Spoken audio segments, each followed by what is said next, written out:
And ഇന്നലെ finally എനിക്ക് ഇന്നലെ ടിക്കറ്റ് കിട്ടി ഗൈസ്. ഇന്നലെ കുറേ പേര് എന്നെ കോൺടാക്ട് ചെയ്തായിരുന്നു ഞാൻ ടിക്കറ്റിന് ഇട്ടപ്പോൾ. പക്ഷേ പ്രശ്നം എന്താന്ന് പറഞ്ഞാൽ ഞാൻ ടിക്കറ്റൊക്കെ എടുത്തു കഴിഞ്ഞ് അകത്ത് കയറി കളി കാണാൻ വേണ്ടിയിട്ട് കയറിയപ്പോഴാണ് എനിക്കൊരു കാര്യം എനിക്ക് മനസ്സിലായത്. 250 രൂപയുടെ ടിക്കറ്റാണ് ഞാൻ 6000 രൂപയ്ക്ക് മേടിച്ചത്. 250 രൂപയുടെ 2 ടിക്കറ്റ്, ഒരെണ്ണം 3000 വെച്ച് 6000 രൂപയ്ക്ക് എനിക്ക് തന്നത് 250 രൂപയുടെ ടിക്കറ്റായിരുന്നു. ഞാൻ അകത്ത് കയറിയിട്ട് ആണ് എനിക്ക് ആ സത്യം. ഞാൻ ഇങ്ങനെ ചുറ്റും അപ്പുറത്തും ഇപ്പുറത്തുള്ള ചേട്ടാ ഈ ടിക്കറ്റിന് എത്ര രൂപയായി? 250 രൂപ. അപ്പോഴാണ് എനിക്ക് കാര്യം പിടികിട്ടണത്.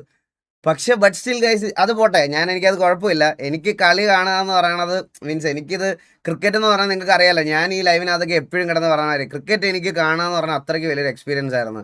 പക്ഷെ അവിടെ ചെന്ന് കഴിഞ്ഞപ്പോൾ മാച്ച് വേർത്തെന്നൊക്കെ പറഞ്ഞ ഗൈസ് എന്തായിരുന്നു എന്നറിയോ എൻ്റെ പൊന്നോ, കിടിലോ എന്ന് പറഞ്ഞാൽ കിടിലം. എന്ത് രസമാണ് കളി കാണാം. പക്ഷെ ഒരു കാര്യം പറയാതിരിക്കാൻ വയ്യ, മാച്ച് കാണാൻ വന്ന എല്ലാവർക്കും അറിയാവുന്ന ഒരു കാര്യമാണ്, അത്രയും വലിയ സ്റ്റേഡിയത്തിൽ ഒരു 35 ഇഞ്ചിൻ്റെ ഒരു ടി വിയാണ് LED സ്ക്രീനായിട്ട് വെച്ചിരിക്കുന്നത്.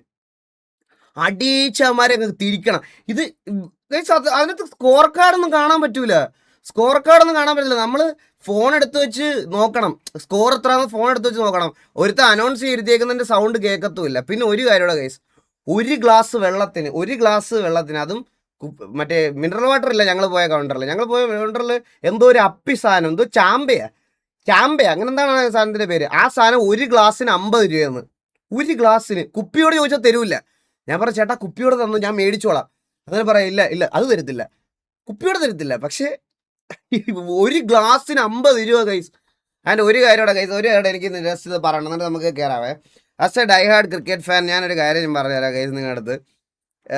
സഞ്ജു ചേട്ടൻ ഇന്നലെ ഭയങ്കര ഡിപ്രസ്ഡ് ആയിരുന്നു, അതായത് ഗ്രൗണ്ടിലും എല്ലാം. ഞാനിപ്പോൾ കുറച്ച് ദിവസമായിട്ട് ക്രിക്കറ്റും കാര്യങ്ങളൊക്കെ കളിക്കുന്നതുകൊണ്ട് ഗബ്രിയൊക്കെ എൻ്റെ വളരെ അടുത്ത സുഹൃത്താണ്. അപ്പം ഗബ്രി മോസ്റ്റ് ഓഫ് ദിവസം എൻ്റെ വീട്ടിലാണ് നിൽക്കുന്നത്. അപ്പോൾ ഈവൻ സഞ്ജുവിൻ്റെ പ്രാക്ടീസ് സെഷനിൽ പോലും പ്രാക്ടീസ് ബോളൊക്കെ എറിയാൻ പോണത് ഗബ്രിയൊക്കെയാണ്. എന്നെ പലവട്ടം വിളിച്ചിട്ടുണ്ട്. ഞാൻ പിന്നെ അതിൻ്റെ ഇടയ്ക്ക് പോയി ശല്യം ചെയ്യുന്നത് പുള്ളിക്ക് ഒട്ടും ഇഷ്ടമല്ല. അതുകൊണ്ട് അതിനകത്ത് പോകാതെ. പക്ഷേ പുള്ളി ഈ ഒരു ടൂർണമെൻറ്റിന് മുമ്പ് എന്തോ ഒരു എഫേർട്ട് എടുത്തിട്ടുണ്ടെന്ന് എനിക്ക് നന്നായിട്ട് അറിയാം. ലൈക്ക് പുള്ളിയുടെ പ്രാക്ടീസ് സെഷനും അത്രയ്ക്ക് രാവിലെയൊക്കെ ആയിരുന്നു. നമ്മളെല്ലാവരും പണ്ടത്തെ പോലെ ഒരു സൂര്യകുമാർ യാദവ് ഒക്കെ എത്ര ഡക്കാ കഴിഞ്ഞ ദിവസം, കഴിഞ്ഞ ഈ ഒരു പെർഫോമൻസിന് തൊട്ട് മുമ്പ് എത്ര ഡക്കാ പുള്ളിയുടെയൊക്കെ സൈഡിൽ നിന്ന് വന്നത്. എന്നിട്ട് പുള്ളിയൊക്കെ കംബാക്ക് അടിച്ചില്ലേ. അതുപോലെ ചെറിയൊരു ബാഡ് ടൈം ഈ ഒരു ടൂർണമെൻറ്റ്. ഈ സമയത്ത് നമ്മളൊക്കെ പണ്ട് ശ്രീശാന്തിനെതിരെ ഒരു അലിഗേഷൻ വന്ന സമയത്ത് എല്ലാവരും ഇവിടെ മറ്റേ പുള്ളിയായിട്ട് അപരാധിച്ച് കഴിഞ്ഞിട്ട് ഇപ്പോൾ പുള്ളിയുടെ പേരിൽ ഒന്നും ഇല്ലായിരുന്നപ്പോൾ എല്ലാവരും ഇപ്പോൾ പുള്ളിയെ പുകഴ്ത്തുക. ശ്രീശാന്തിനെ പോലൊരു ബോളർ, എൻ്റെ അമ്മ പുള്ളിയെ പോലൊരു സാധനം വേറെ ഇല്ല എന്നൊക്കെ പറഞ്ഞ് എല്ലാവരും കൂടി ഇപ്പോൾ ക്യാമ്പയിൻ തുടങ്ങി. അതുപോലെ തന്നെ സഞ്ജുവിൻ്റെ അടുത്ത് ഇത് ചെയ്യല്ലേ കൈ. സത്യമായിട്ടും നമ്മളെ റെപ്രസെൻ്റ് ചെയ്യുന്ന ഒരാളെങ്കിലും ഉള്ളതുകൊണ്ടാണ് വർഷത്തിൽ ഒരു മാച്ചെങ്കിലും ഇവിടെ വരുന്നത്. അതും കൂടെ പോയി കഴിഞ്ഞാൽ നമുക്കൊക്കെ പട്ടി വില കിട്ടുള്ളൂ, മനസ്സിലായി. ഇവിടെയൊക്കെ ഒരു മാച്ച് കാണാൻ പോലും പറ്റത്തില്ല. പുള്ളിയുടെയൊക്കെ ഒരു ബാഡ് ടൈം ആയിരിക്കും ശരിക്കും പറഞ്ഞാൽ. ആ സമയത്ത് വീഡിയോ ഇട്ട് അവരാധിക്കാതെ പുള്ളി വേൾഡ് കപ്പിലൊക്കെ നന്നായിട്ട് പെർഫോം ചെയ്യട്ടെ എന്നുള്ളൊരു രീതിയിൽ ചാൻസ് ഉണ്ടായിരിക്കും. ഒബ്വിയസ്ലി 2 കീപ്പർ എന്തായാലും വേണമല്ലോ. അപ്പോൾ ഉറപ്പായിട്ടുള്ള പുള്ളിയൊക്കെ തിരിച്ചു വരും. ചുമ്മാ ഇട്ട് അതിനകത്ത് ഈ ക്യാമ്പയിൻ ഒന്നും ഉണ്ടാക്കേണ്ട ആവശ്യമില്ല. നമ്മുടെ നാട്ടിൽ നിന്ന് നമ്മുടെയൊക്കെ സ്പോർട്സിലുള്ള പിള്ളേരെ റെപ്രസെൻ്റ് ചെയ്ത് നിൽക്കാൻ ഒരാളെങ്കിലും ഉണ്ടല്ലോ എന്നുള്ളൊരു കാര്യം ആലോചിച്ചാൽ മതി. അതിന് ഒരു 2 കാര്യങ്ങൾ പറയാനുണ്ട്. ആൻഡ് കേസിൻ്റെ അപ്ഡേറ്റ്. ഞാൻ ഇന്നലെ ട്രിവാൻഡ്രത്ത് സ്റ്റേഷനിൽ പോയിട്ടുണ്ടായിരുന്നു. ആൻഡ് എൻ്റെ പേരിൽ ഒരു കേസ് കൊടുത്തിട്ടുണ്ടായിരുന്നു. അതായത് എൻ്റെ പേരിൽ ഞാൻ വീഡിയോ ഇട്ട ആളുടെ പേരൻസ് എൻ്റെ പേരിൽ ഒരു കേസ് ട്രിവാൻഡ്രത്ത് സ്റ്റേഷനിൽ കൊടുത്തിട്ടുണ്ടായിരുന്നു. കേസ് എന്താണെന്ന് വെച്ചാൽ പുള്ളിക്കാരനെ ഞാൻ ഡിഫൈം ചെയ്തു എന്നൊക്കെ പറഞ്ഞിട്ടായിരുന്നു കേസ്.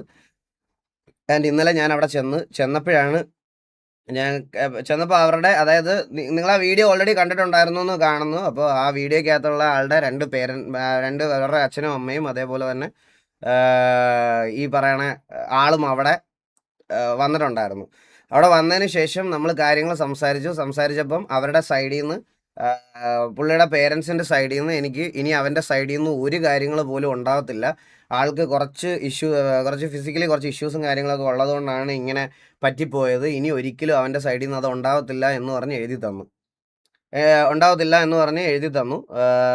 പക്ഷേ ഞാൻ ഇതിനു മുമ്പ് ഞാൻ നിങ്ങളുടെ അടുത്ത് പറഞ്ഞിട്ടുള്ള കാര്യമാണ് ഗൈസ്. ഇതിനു മുമ്പത്തെ പലവട്ടവും ഞാൻ പേരൻസിൻ്റെ കാര്യങ്ങളും ബാക്കിയുള്ള കാര്യങ്ങളും എല്ലാം കേട്ടിട്ട് ഞാനിത് പലവട്ടം വെറുതെ വിട്ടിട്ടുണ്ട്. പക്ഷേ ഈ വട്ടം അവരവരുടെ സൈഡിൽ ഞാൻ എൻ്റെ കയ്യിലുള്ള പ്രൂഫുകളൊക്കെ അവിടെ കൊടുത്തപ്പോൾ സ്റ്റേഷനിലുള്ള ആൾക്കാർക്ക് മനസ്സിലായി അവൻ്റെ ഭാഗത്തുള്ള മിസ്റ്റേക്കും അവൻ്റെ ഭാഗത്തുള്ള കാര്യങ്ങളും. പലവട്ടം ഞാൻ ഇത് വിട്ടിട്ടുണ്ട്, പക്ഷേ ഈ വട്ടം ഞാൻ വിടത്തില്ല. ഈ വട്ടം ഞാനിത് വിടത്തില്ല. പുള്ളിക്ക് എന്തെങ്കിലും പ്രശ്നങ്ങളുണ്ടെങ്കിൽ അത് പ്രോപ്പറായിട്ടുള്ള ഇതിന് കിട്ടണം. ഞാൻ എൻ്റെ വൈഫിനെയും എൻ്റെ കുഞ്ഞിനെയും പറഞ്ഞ സ്ഥിതിക്ക് എനിക്കങ്ങനെ ഇതുപോലത്തെ ഒരുത്തനെ പേടിക്കേണ്ട കാര്യം എനിക്കില്ല. മനസ്സിലായോ? എനിക്ക് ഇതുപോലെ ഒരാളെ പേടിക്കേണ്ട ആവശ്യം എനിക്കില്ല. സോ ഇതുകൊണ്ട് ഞാനിത് മുന്നോട്ട് തന്നെ കൊണ്ടുപോവാണ്. ഞാനത് കേസ് ആക്ച്വലി SP ഓഫീസിൽ ഞാനിത് ഫയൽ ചെയ്യാൻ പോയതിൻ്റെ ദിവസമാണ് എനിക്ക് എൻ്റെ പേരിലൊരു കേസ് വരുന്നത്. മനസ്സിലായോ? അപ്പോൾ അതെനിക്ക് പോയി സോൾവ് ചെയ്യണമായിരുന്നു. അത് ഞാൻ പോയി സോൾവ് ചെയ്തു. ഞാൻ കാര്യങ്ങൾ പറഞ്ഞു. പക്ഷേ എനിക്കിത് അങ്ങനെ എൻഡപ്പ് ചെയ്യാൻ താല്പര്യമില്ല. കാരണം ഇവനെ പോലത്തുള്ള ആൾക്കാർക്ക് ഇനിയും ചാൻസസ് കൊടുക്കാൻ എനിക്ക് താല്പര്യമില്ല. ഈ വട്ടം ഞാൻ പറഞ്ഞല്ലോ അത്. ആൻഡ് അതിൻ്റെ കൂടെ തന്നെ ഞാൻ അറൗണ്ട് ഒരു 13 പിള്ളേരുടെ 13 പേരിൽ ഞാൻ പറഞ്ഞില്ലേ 9-10 പേര് മൈനേഴ്സാണ്. ബാക്കി 2-3 പേരേ ഉള്ളൂ 24, 25, 26, 27 വയസ്സുള്ള. ഇവരുടെ ഡീറ്റെയിൽസ് ഞാൻ ഓൾറെഡി ഹാൻഡ് ഓവർ ചെയ്തിട്ടുണ്ട്. അതിൻ്റെ ആക്ഷൻസ് അപ്ഡേറ്റ്സ് ഒന്നും എനിക്ക് ഇതുവരെ കിട്ടിയിട്ടില്ല. ഞാൻ അതും കൂടി നാളെ എന്തായാലും ഞാൻ SP ഓഫീസിൽ തന്നെ ഞാൻ കൊടുക്കാനുള്ളൊരു പരിപാടിയിലാണ്. ഈ വട്ടം എനിക്കതങ്ങനെ വിടാൻ ഉദ്ദേശിക്കുന്നില്ല. കാരണം ഇത് മുന്നോട്ട് പോയാൽ ഭയങ്കര ഡേഞ്ചറാണ്. ആൻഡ് അപ്പാർട്ട് ഫ്രം ഞാൻ വേറൊരു പേരോട് പറയാൻ കേസ്, ഇന്നലെ സൈബർ സെല്ലിൻ്റെ ഓഫീസിൽ പോയ സമയത്ത് അവിടെ വെച്ചിട്ട് ഞാൻ നിങ്ങൾ ഈ കറപ്പിൻ്റെ പേരിൽ കളിയാക്കി എന്നൊക്കെ പറഞ്ഞ ഒരു ഇടയ്ക്കൊരു പ്രശ്നം ഉണ്ടായിരുന്നല്ലോ, സത്യഭാമയോ, പുള്ളിക്കാരിയെ ഞാൻ അവിടെ വെച്ച് കണ്ടായിരുന്നു. പുള്ളിക്കാരി ഞാൻ അവിടെ വെച്ച് കണ്ടപ്പം അപ്പാർട്ട് ഫ്രം എന്തോ ആയിക്കോട്ടെ, പുള്ളിക്കാരി എന്തോ പറഞ്ഞ് എന്തോ ഇതായിക്കോട്ടെ, പുള്ളിക്കാരി എൻ്റെ കൂടെ ഒരു ഫോട്ടോ എടുത്ത് ഫേസ്ബുക്കിൽ പോസ്റ്റ് ചെയ്തിട്ടുണ്ടായിരുന്നു കേട്ടോ. അതിൻ്റെ അടിയിലൊക്കെ ചെറുക്കൻ ഇച്ചിരി കറുത്തിട്ട അടുത്ത് നിൽക്കുന്നതിൽ കുഴപ്പമുണ്ടോ എന്നൊക്കെ പറഞ്ഞ് ഭയങ്കര കുറേ കമൻ്റൊക്കെ കണ്ടു. അതൊക്കെ പോട്ടെ, അതൊന്നും ഒരു പ്രശ്നമല്ല, അതൊക്കെ പോട്ടെ. പക്ഷേ നിങ്ങൾ ആലോചിക്കേണ്ട കാര്യം എന്ന് പറഞ്ഞാൽ പുള്ളിക്കാരി അവിടെ വന്നത് പോലും ഇതുപോലത്തെ ഞരമ്പന്മാരുടെ അക്കൗണ്ട് അത്രയും വയസ്സായിട്ടുള്ള ആൾക്കാരുടെ അക്കൗണ്ടുകളിൽ പോലും ഉണ്ട്. അതിന് പരാതി കൊടുക്കാൻ അവിടെ വന്നത്.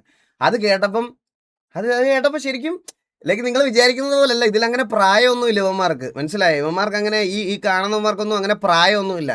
അത്രയും പ്രായമുള്ള പുള്ളിക്കാരിയുടെ അക്കൗണ്ടിനകത്ത് വരെ ഈ പറയുന്ന പരിപാടി ചെയ്യുന്നുണ്ട്. അതിനുള്ള ഇതാണ് അവിടെ പരാതി കൊടുക്കാൻ വേണ്ടി വന്നപ്പോഴാണ് കണ്ടത്. അപ്പോൾ ഇതൊക്കെയാണ് കാര്യങ്ങൾ. മെയിനായിട്ട് ഇത്രയുള്ള കാര്യങ്ങൾ ഇതാണ്. ഇത് ഈ ഇന്നലത്തെ ദിവസം നടന്ന കാര്യങ്ങൾ ഇതൊക്കെയാണ്. നിങ്ങളെല്ലാവരും പിന്നെ അതുപോലെ ഞാൻ വേറൊരു കാര്യം കൂടെ പറയാം ഗൈസ്. കുറേ പേര് ഈ ടെലഗ്രാമിൻ്റെ ഇഷ്യൂ ഞാൻ പബ്ലിഷ് ചെയ്തതിന് ശേഷം എല്ലാവരുടെയും സ്വന്തം ഫോട്ടോകൾ ഈ ഗ്രൂപ്പിലുണ്ടോ എന്ന് ചെക്ക് ചെയ്യാൻ തുടങ്ങി. ആൻഡ് ഇത് കുറേ പേര് കണ്ടുപിടിച്ച് ഇവരുടെ സ്വന്തം ഫോട്ടോസ് ഇതിനകത്ത് കിടപ്പുണ്ടെന്നുള്ള കാര്യം കുറേ പേർക്ക് അറിയാൻ പറ്റി. അവരുടെ എല്ലാ ആൾക്കാരും എന്നെ വിളിക്കുന്നുണ്ട്, ബ്രോ ഇതൊന്ന് റിമൂവ് ചെയ്യാൻ പറ്റുമോ? എനിക്കങ്ങനെ ഒന്നും ചെയ്തു തരാൻ പറ്റത്തില്ല ഗൈസ്, സത്യമായിട്ടും. ഇത് നിങ്ങളിലേക്ക് ഇത്രയും നല്ല ഈ ഒരു ഇൻഫർമേഷൻ എത്തിക്കുക എന്നുള്ളതായിരുന്നു എൻ്റെ ഡ്യൂട്ടി.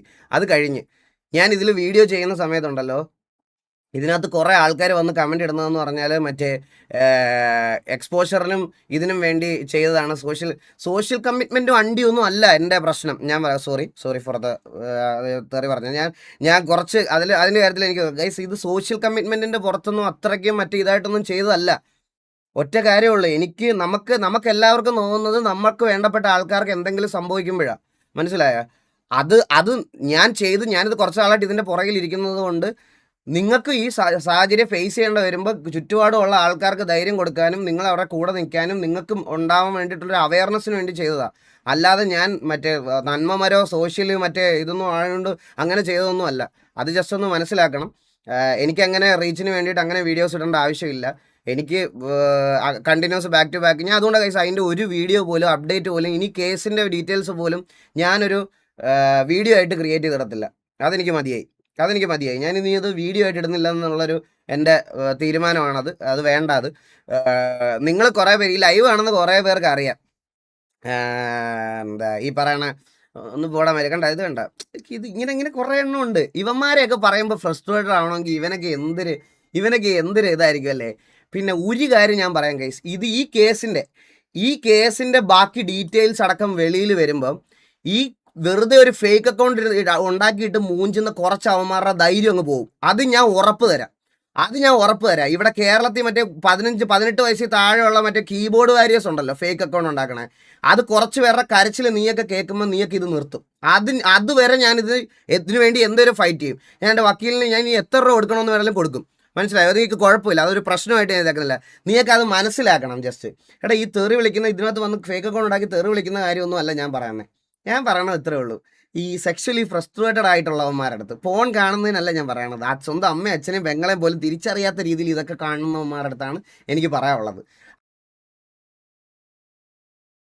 ആ പരിപാടി ഞാൻ നിർത്തിച്ചു തരാം കുറച്ച് കഴിയുമ്പോഴത്തേക്കിനും. കുറച്ച് അത് കുറച്ച് പേരുടെ വരുമ്പോൾ തന്നെ ഇപ്പം തന്നെ കുറേ അക്കൗണ്ടുകൾ ഡിലീറ്റ് ആയി. കുറേ അക്കൗണ്ടുകൾ നമ്മൾ റിപ്പോർട്ട് ചെയ്ത കുറേ അക്കൗണ്ടുകളും കുറേ ഗ്രൂപ്പുകളും കുറേ ആൾക്കാരെ നിർത്തി കുറേ പേര് വിളിച്ച് കാര്യം പിടിക്കുന്നുണ്ട്. അപ്പോൾ ഇതെല്ലാം കൂടി വേണ്ടി ഞാനൊരു ഇത്രയും എന്താ അതിന് വേണ്ടിയിട്ട് ഫോളോ ചെയ്യുന്നതുകൊണ്ട് തന്നെയാണ്. എടാ ഇതൊക്കെ ഫ്രസ്ട്രേഷനാ ബ്രോ. ഇതൊക്കെ നമുക്കിഷ്ടമല്ലാത്ത ഒരാളെ നിങ്ങൾ നിങ്ങളുടെ സമയം മുടക്കിയിരുന്ന് കാണുമോ? ഞാൻ കാണത്തില്ല. ഞാൻ ആ ഏരിയയിലേക്ക് പോകത്തില്ല. എനിക്കൊരു പർട്ടിക്കുലർ സാധനം താല്പര്യമില്ലെങ്കിൽ ഞാൻ അങ്ങോട്ടേ പോകത്തില്ല. പക്ഷേ ഒരാളെ ഒരു ആപ്പ് ബൈ ഡിഫോൾട്ട് ഇല്ലാത്തൊരു ആപ്ലിക്കേഷൻ വരെ ഇൻസ്റ്റാൾ ചെയ്ത് ഇതിനകത്ത് വന്നിരുന്ന് തള്ളക്കി വിളിക്കാനും ചീത്ത വിളിക്കാനും അവന്മാർക്ക് ജീവിതത്തിൽ എങ്ങനെ സമയം കളയണം എന്ന് കണ്ടുപിടിച്ചുകൊണ്ടിരിക്കും അവർ. മനസ്സിലായോ? അത് കഴിയില്ല. RP കയറാം ബ്രോ. ഞാൻ കയറിക്കോളാം. ചില്ലാവ്, ഞാൻ കയറിക്കോളാം. അപ്പോൾ അത്രേ ഉള്ളൂ. ഇത്രയും കാര്യങ്ങളൊക്കെ ഒന്ന് പറയണമെന്നുണ്ടായിരുന്നു. ആൻഡ് ഷൗടെക്സിൻ്റെ വീഡിയോ ഇന്ന് എത്ര ഡേറ്റ് ഗൈസ്? ഇന്ന് സൺഡേ, മാക്സിമം ട്യൂസ്ഡേ അല്ലെങ്കിൽ വെനസ്ഡേയിലേക്ക് തീർത്ത് തരാമെന്ന് പറഞ്ഞായിരുന്നു അവൻ. ഞാൻ ചോദിച്ചപ്പോൾ അങ്ങനെയാണ് പറഞ്ഞത്. അപ്പോൾ ഉടനെ തന്നെ വരുന്നതായിരിക്കും വീഡിയോ. അപ്പോൾ എല്ലാവർക്കും ആൻഡ് എല്ലാവർക്കും welcome to the stream guys. എല്ലാവർക്കും